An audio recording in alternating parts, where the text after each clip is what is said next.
Everyone who starts receiving Social Security disability insurance asks the same question. Do I have to pay taxes on this? And the answer that nobody gives you clearly is, yes, you probably do.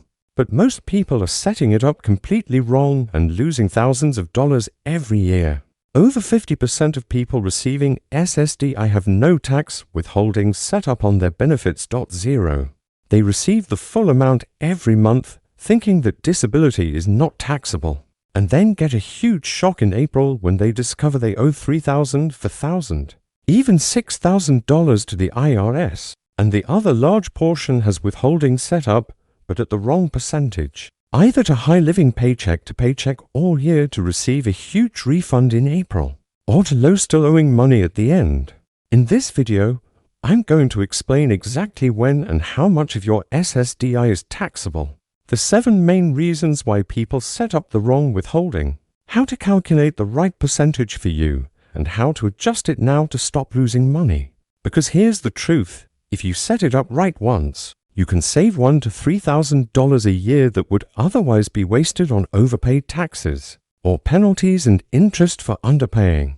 If you receive SSDI or know someone who does, like this post now, and subscribe to RetireWise with notifications activated, because this information can literally change your financial situation. And I want you to make informed decisions, not decisions based on assumptions or fear.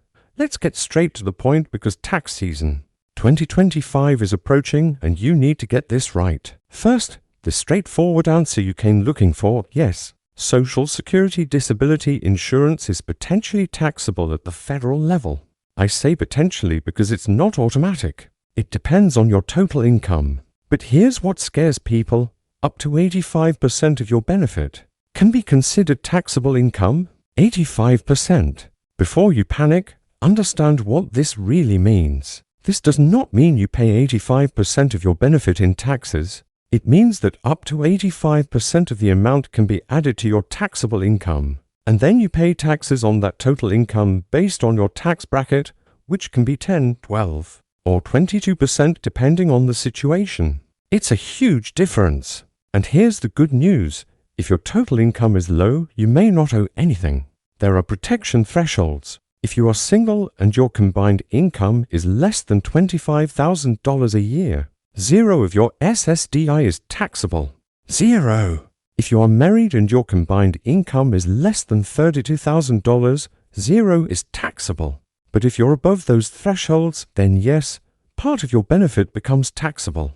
And this is where people make the 7 giant mistakes that cost them dearly. Reason number 1 why people miscalculate: they don't understand the concept of combined income and miscalculate whether they are above the thresholds. The IRS doesn't just look at your SSDI to decide if you pay taxes. They use something called combined income or provisional income, and most people don't know how to calculate it. Combined income is all your income from other sources, called OGI, adjusted gross income. This includes wages if you work part-time, bank interest, investment dividends, rental income, IRA distributions, or for 401k.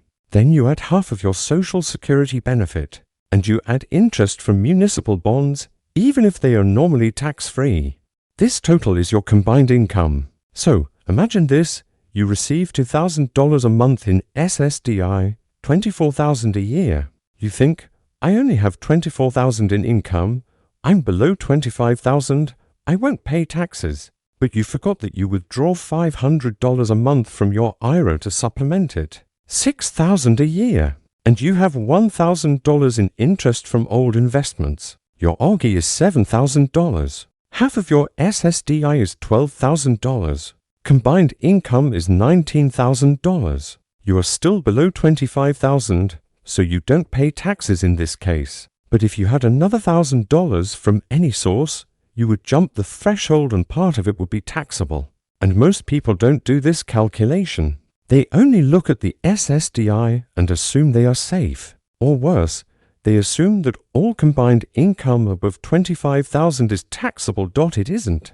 Only part of Social Security becomes taxable, not all of it. But without understanding the formula, they set excessively high withholdings out of fear of owing money. Reason number 2, They don't realize that the thresholds haven't changed in 42 years and are stuck in an outdated system. These thresholds of $25,000 for singles and $32,000 for couples were established in 1983, 42 years ago. At that time, $25,000 had purchasing power equivalent to about $75,000 today adjusted for inflation, but the thresholds were never updated. So people who actually have low incomes today are being taxed because the numbers have been frozen in time. If you receive only $2,000 in SSDI per month and have a small part-time job, or a small retirement withdrawal to survive, you easily exceed the thresholds not because you are rich, but because the thresholds are ridiculously low for the reality of 2025. And most people don't know this. They think the system is fair and up-to-date. It's not. It's a system from for decades ago applied to today's reality. And the result is that more and more people with disabilities are paying federal taxes on benefits when they wouldn't have had to before. Reason number 3, they constitute retention based on fear, not calculation. Here's what happens. A person starts receiving SSDI Social Security contribution. Someone comments, "Careful, you might have to pay taxes on that." The person panics. They don't want to owe money to the IRS in April. So they go to the SSA Social Security Agency and ask for withholding. But how much? They don't know how to calculate it. The SSA employee asks, "What percentage do you want?" The options are 7, 10, 12 or 22%. The person thinks, well, I'll play it safe and ask for 10% or even 12%. But she didn't do the math. She didn't calculate that based on her combined income, only 20% of her SSDI is taxable, and with standard deductions, she'll owe perhaps for $100 in total tax. Withholding 10% on $30,000 SSDI per year, she withholds $3,000. She paid 7 times more than she needed to. She'll receive a refund of $2,600 in April. Sounds good. It's not. She lived $250 less per month for the entire year. $250 she needed for food, medicine, gas, and she only got it back 10 months later. Decisions based on fear are costly. Decisions based on calculation save you money. Reason number 4, they don't revise the configuration when the situation changes. You set up a 10% withholding when you started receiving SSDI in 2020. At that time, you had other income that put you above the thresholds. It made sense to withhold 10%, but now it's 2025. You've stopped working completely. You've spent your savings and are no longer withdrawing from IRA. Your only income now is SSDI. Your combined income has fallen to half of what it was. You probably don't owe any more taxes, or owe much less, but you never updated the withholding. You continue to withhold 10% unnecessarily, year after year, losing thousands that you could have used to live better. Or the opposite, you had no withholding in 2020, but in 2023 your spouse started receiving Social Security as well. Suddenly your combined income jumped above the thresholds for a couple. Now part of both benefits is taxable, but you never set up withholding. And every year in April you owe between $1,500 and $2,000 and struggle to pay it. Situations change. Retention needs to change along with it. But most people set it up once and forget about it. Big mistake. Reason number 5, they don't know that there are only for retention options, and none of them may be perfect for them. When you request federal withholding on SSDI, you cannot choose just any percentage. The options are only for 7%, 10%, 12%, or 22%, nothing more. You cannot request 8% or 15%. So what happens when you calculate that you should retain 9%? You have to choose between 10, which is too little, or 7, which may not be enough. You have to approximate. And many people don't know this, so they don't even try to calculate, thinking they can ask for exactly what they need. When they discover there are only 4 options, they get frustrated and choose any one at random. The right strategy is calculate how much you actually owe. If it's 5% of your benefit, choose 10%. You'll retain a little more but receive a small refund. It's better than retaining 7% and still owing money. If you calculate you owe 6%, choose 7%. A small refund is better than debt, but you need to do the calculation first. You can't just guess. Reason number 6, they don't understand the difference between taxable percentage and tax due and confuse the two. This is the mistake that generates the most unnecessary panic. People read that up to 85% of your SSDI may be taxable. They panic thinking, 85%? They're going to take almost all my money. No, that's not how it works. If 85% of your benefit is taxable, that means 85% is added to your total taxable income. Then you pay tax on that total income based on your tax bracket. Concrete example, you receive $3,000 a month in SSDI, $36,000 a year. You have other income of $15,000 a year. Your combined income is high, so 85% of the SSDI is taxable. 85% of $36,000 is $30,600. This amount is added to the $15,000 of other income. Gross taxable income is $45,600. Now you subtract the standard deduction, which is $15,000 if you are single. Final taxable income is $30,600. In the tax bracket of 10% for the first $11,900 and 12% for the rest, you owe approximately $3,700 in total federal tax. $3,700 on a benefit of $36,000 is about 10.3%. So you should withhold 10 or 12%, not 85%. Do you see the difference? 85% taxable does not mean 85% tax. But without understanding this, people set absurdly high retention rates or panic thinking they're going to run out of money. Reason number 7, they don't know that. Some states also tax Social Security, disability, and forget to set up state withholding. Everything we've discussed so far is federal tax, but 12 states also tax Social Security benefits, including disability benefits, at least partially. Colorado, Connecticut, Kansas, Minnesota, Missouri, Montana, Nebraska, New Mexico, Rhode Island, Utah, Vermont, and West Virginia. Each state has different rules. Some exempt you if your total income is low. Others tax the same portion as the federal government, but you have to set up state withholding separately. It's not automatic, and most people who live in those states don't know that the state also taxes. They set up federal withholding thinking everything is covered, and then in April they find out they also owe the state. If you live in one of these 12 states, you need to go to your state's Department of Revenue website and check the specific rules. You may also need to submit a form to the state requesting state withholding. This is a separate process from federal withholding, and many states have rules that changed in 2025. Colorado increased the exemption amount. New Mexico changed thresholds. You need to check the current rules. Don't assume they're the same as last year. Now, how do you correctly calculate how much you actually owe in federal taxes and how much you should withhold? Let me give you the step-by-step process that works for any situation. Step 1. Calculate your total annual combined income. Take your monthly SSDI Social Security contribution index and multiply it by 12. If your spouse receives Social Security or SSDI, add that as well. If you work part-time, add your expected annual salary. If you withdraw from IRA letters or for 401k, add that annual amount. If you have bank interest, investment dividends, rental income, pension, or any other income, add it all up. That's your AGI, adjusted gross income. Now take half of your and your spouse's total Social Security and SSDI. Add that amount to your OGI. That's your combined income. Step 2. Compare to the thresholds to see how much of your SSDI is taxable. If you are single and your combined income is less than $25,000, 0 of your SSDI is taxable. You pay no federal disability tax. Stop here. You don't need to withhold anything. If it's between $25,000 and $34,000, up to 50% may be taxable. Use the formula. Combined income minus $25,000 times 50%.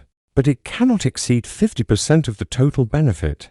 If it's more than $34,000, the formula is more complex, but generally results in 55 to 85% being taxable depending on how much you are above the threshold. If you are married filing jointly, the thresholds are less than $32,000, 0 taxable, between $32,000 and $44,000, up to 50% taxable, more than $44,000, up to 85% taxable.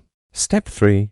Calculate your total taxable income after deductions. Take your OGI. Add the taxable portion of the SSDI you calculated in Step 2. This is your gross taxable income.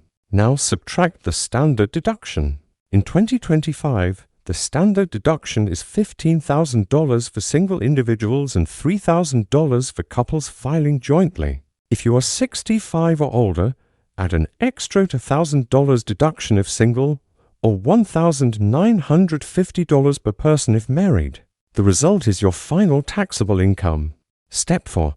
Calculate tax due using tax brackets of 2025. If you are single, the first $11,900 are taxed at 10%, that is $1,190. From $11,901 to $47,550 are taxed at 12%. From $47,551 to $109,125 are taxed at 22%.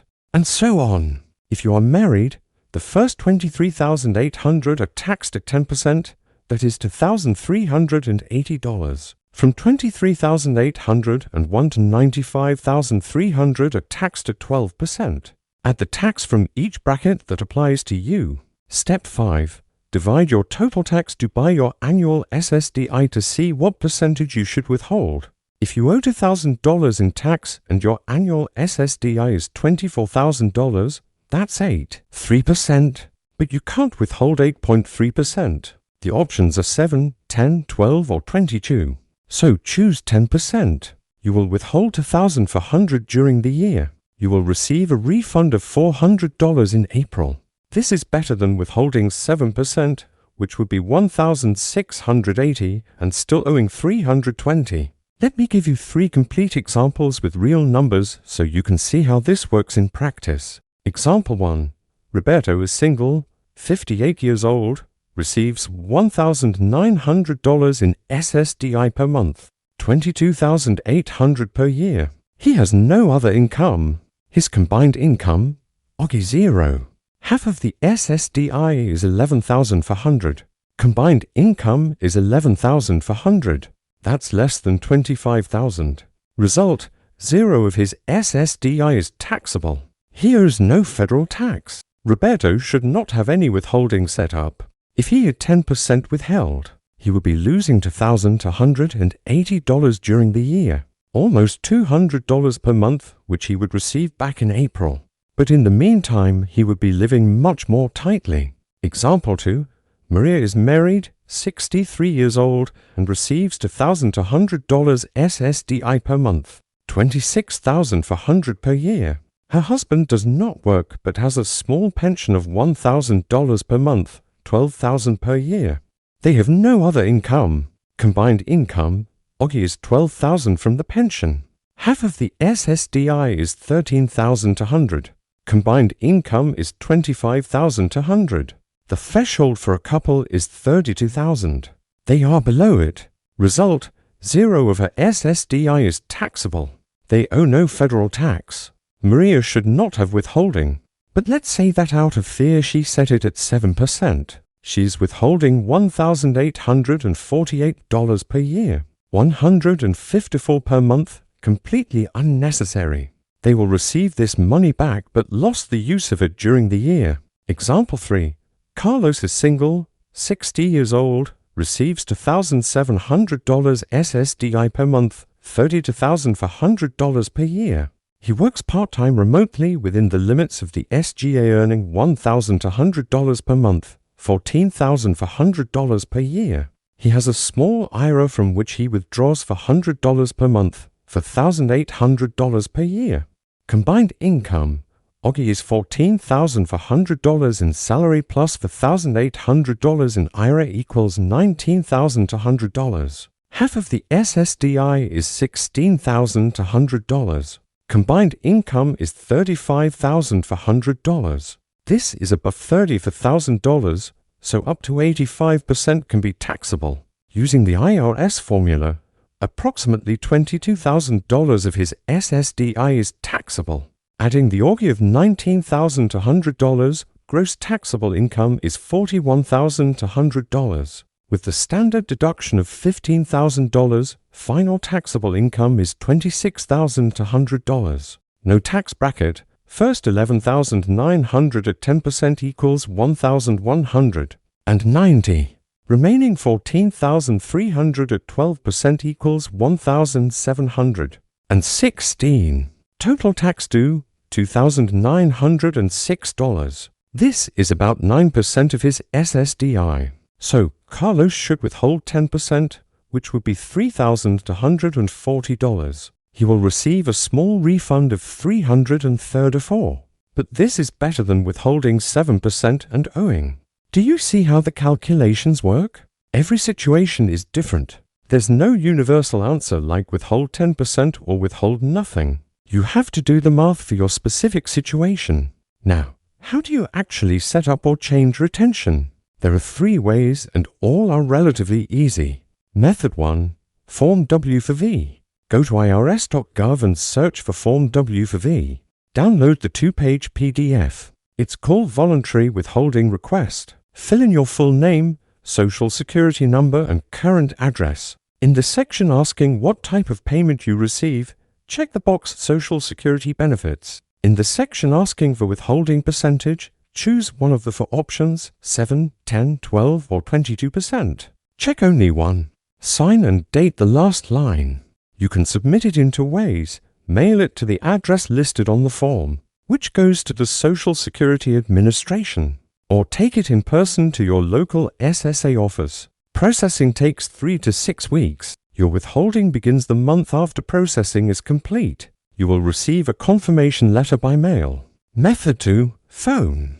Call the National Social Security number 1,807,721,213. Lines are open Monday through Friday from 7 a.m. to 7 p.m. Local time. Wait on hold. It may take 10 to 20 minutes depending on the volume. When answered, clearly state, "I want to start federal tax withholding on my Social Security disability benefits," or "I want to change my current withholding percentage." They will verify your identity by asking for your date of birth, Social Security number, and address. Then they will ask what percentage you want, 7, 10, 12, or 22. You choose. They process it immediately.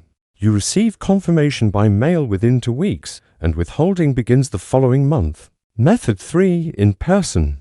Locate your local SSA office using the locator on the ssa.gov website. Some offices require an appointment, others accept walk-ins. Bring valid photo identification and your Social Security card if you have one. When you arrive, tell the receptionist that you want to set up or change federal tax withholding. They will call you to the window. The employee will fill out the form with you, verifying your information. You choose a percentage. They process it immediately and give you a printed receipt confirming it. Withholding begins the following month. Once set up, withholding continues automatically until you change or cancel it. It doesn't expire. Every month, before depositing your SSDI, they deduct the chosen percentage and send it to the IRS. You receive the remainder. In January of each year, you receive Form SSA 199 in the mail. This form shows Box 3, Total Social Security Benefits received for the year. Box 6, Medicare premiums deducted if applicable. Box 8, Federal tax withheld. You use this form to file your tax return. Box 3 goes on the Social Security benefits line. Box 8 goes on the Federal tax withheld line. If you want to cancel the withholding completely, you submit a new W form with 4 verses and leave the percentage section blank. Or check "I do not want federal income tax withheld." Or you can call and ask to cancel. Processing takes a few weeks, and then you'll go back to receiving the full amount without any deductions. Now, the honest reality check on this whole disability tax situation. I know it seems deeply unfair that you have to pay tax on disability benefits. You can't work. You're living on a fixed income that's probably half or less of what you earned before you became disabled. You have constant medical expenses, expensive medications, treatments, and the federal government still wants a cut of your disability benefits? I completely understand the frustration and even anger many people feel about this. But here's the legal and historical reality. SSDI has always been considered taxable income since Social Security taxation began in 1984. Before that, no Social Security was taxed. But in 1983, Congress passed a law making up to 50% taxable for people above certain thresholds. In 1993, they increased it to 85%. The argument at the time was that people with high incomes didn't need full tax protection on benefits. And technically it makes sense. You paid into SSDI through FICA taxes during years of work, but you didn't pay income tax on those FICA taxes at the time. So, when you receive the benefit, it's treated as income just like a salary would be. The real problem isn't taxation itself, it's that the thresholds have been frozen for decades. If the thresholds were adjusted for inflation every year, the $25,000 threshold from 1983 would be around $75,000 today. With a threshold of $75,000, most people with disabilities wouldn't pay any tax because few people receiving only SSDI plus small supplemental incomes would reach $75,000 in combined income. But with the threshold still at $25,000, people who have low incomes by today's standards are being taxed. There is a movement in Congress to eliminate Social Security taxes entirely, or at least adjust the thresholds. Several bills have been proposed, but so far none have been approved. So until the law changes, these are the rules we have to work within. Another reality, even paying taxes, you're probably still better off with SSDI than without. If you didn't have SSDI, you'd have zero income. Paying 10 or 12% tax on benefits means you're left with 88 to 90%. That's better than zero. And if your income is low enough, you pay nothing. So the system has safeguards, even if imperfect. And the bottom line is, you are in control. Unlike many things in life with a disability where you have no choice, here you do. You can calculate. You can set up appropriate retention. You can adjust when the situation changes. You can avoid surprises. Knowledge gives you power in this area. One last important thing, some states don't tax Social Security disability at all. 38 states don't tax it. If you live in one of those states, you only need to worry about federal tax, not state tax, and that simplifies things considerably. But if you live in one of the 12 states that do tax it, you need to research your state's specific rules because each one is different, and some changed their rules in 2025. If you're thinking about moving to another state when you reach full retirement age and converting from SSDI to Social Security retirement, state taxation is one factor to consider.